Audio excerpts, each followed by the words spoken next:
Hi, my name is Rachel Hogan, and this is my report on Enron, how I upheld my duty. Created in 1985, Enron is a natural gas company turned energy company based in Houston, Texas. In 1996, Kenneth Lay took over as CEO. I started working for Enron in 1999. I was in awe of my environment. Enron is named one of America's 7 biggest companies. Enron is a fantastic place to work. Great benefits, employee bonuses, elite environment. Everything was going great for about a year. Enron stock reached a high of $90.75 per share while I was employed there. My role as an accountant is to assist Chief Financial Officer Andrew Fastow with managing the books. I'm also to work closely with Enron's personal CPA firm, Arthur Andersen.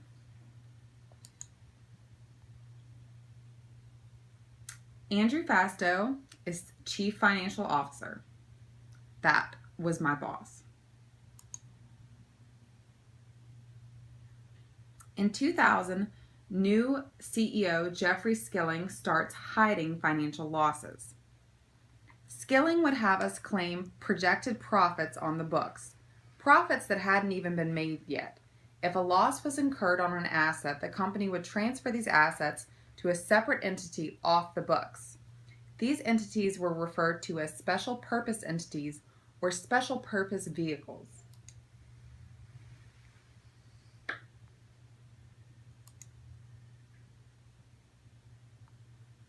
Fastow claims securities are going up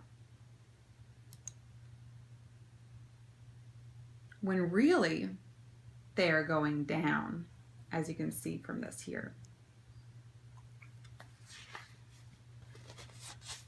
About 2 weeks went by while I waited to see. Right, it certainly wasn't fun anymore. I wait to see if the executives at Arthur Andersen will do something.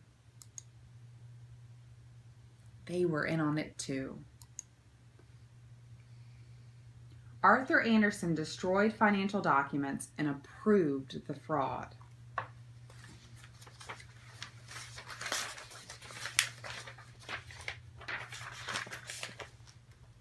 So, what am I going to do? Well, I had 4 options. I could tell my boss, I could get coworkers to come with me to tell my boss, quit without saying one word, get proof, go report it, and get out of there. Well, I took the 4th option. What I did was I copied documents of financial statements that were within my reach, proving that Enron had in the very least partook in fraudulent accounting. The special profit vehicles or entities that Skilling had Fastow get us and Arthur Andersen to create had led to an overstatement of profits by almost $600 million. I was determined to have something to show the SEC, the Securities and Exchange Commission, and the Financial Accounting Standards Board. Enron was collapsing. I was not going down with the ship. I wanted to fulfill my ethical duty as an accountant as well as my legal duty as a citizen witnessing a crime. So I took my proof, cleaned out my desk, and turned in my resignation. The laws for accountants state, under Section 24 of the Securities Act of 1933, that accountants can be held criminally liable for the following: making a false statement with the SEC, omitting facts on statements made to the SEC, willfully violating any section of the Securities Act of 1933, or any further adaptation. Further, an accountant is also liable to third parties in cases of fraud. If an accountant provides a client with false information, the injured This is a quote, thereby may bring a tort action against the accountant to recover damages. So, as you can see, I had no choice but to go to the Securities and Exchange Commission and tell them what I knew.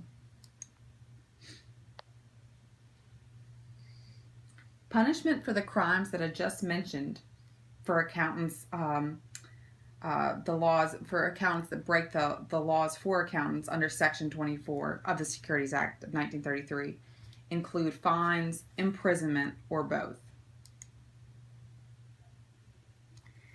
The outcome of Enron was, in 2002, Arthur Andersen, the CPA firm, was found guilty for destroying Enron's financial documents. However, this decision was later overturned on appeal. Kenneth Lay, Andrew Fastow, and Jeffrey Skilling all faced serious criminal charges. Enron filed for bankruptcy and would end up paying more than $21 billion to its creditors. One good thing that came out of this huge financial scandal was the creation of new regulations to have higher standards of financial reporting. In 2002, then President George Bush, along with Congress, signed the Sarbanes-Oxley Act. This act is also referred to as SOX. This act made the rules for accountants much stricter than before Enron. SOX created the Public Company Accounting Oversight Board, which is made up of 5 members appointed by the SEC.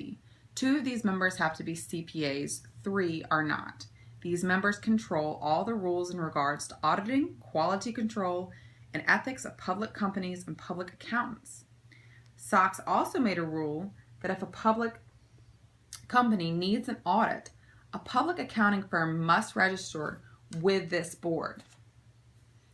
Accountants are also subject to disciplinary measures by the board for misconduct, which include having your certification revoked and you can be fined. The audit report sign-off, number 4, means that a CPA firm will be assigned an audit partner to supervise the audit. Finally, the Sarbanes-Oxley Act states that any accountant engaging in an audit for a company cannot be employed as CEO or CFO by that same company within 1 year of the audit. This act really made laws and regulations for accountants in the United States much stricter. I was very pleased with this act after what happened at Enron. Generally accepted accounting principles. One of the first things we learn as accountants are the generally accepted accounting principles, also known as GAAP. These principles state we as accountants must provide relevant, reliable, and comparable information. When I was working at Enron, it became clear after a period of time that I was not doing that anymore. I could not bear to be a part of that. We as accountants have a duty to serve the public in an honest and efficient manner. I'm glad to say that today I do that. I work for an honest corporation. I will never forget what happened at Enron. I will never forget what my duties are as an accountant and as an American citizen.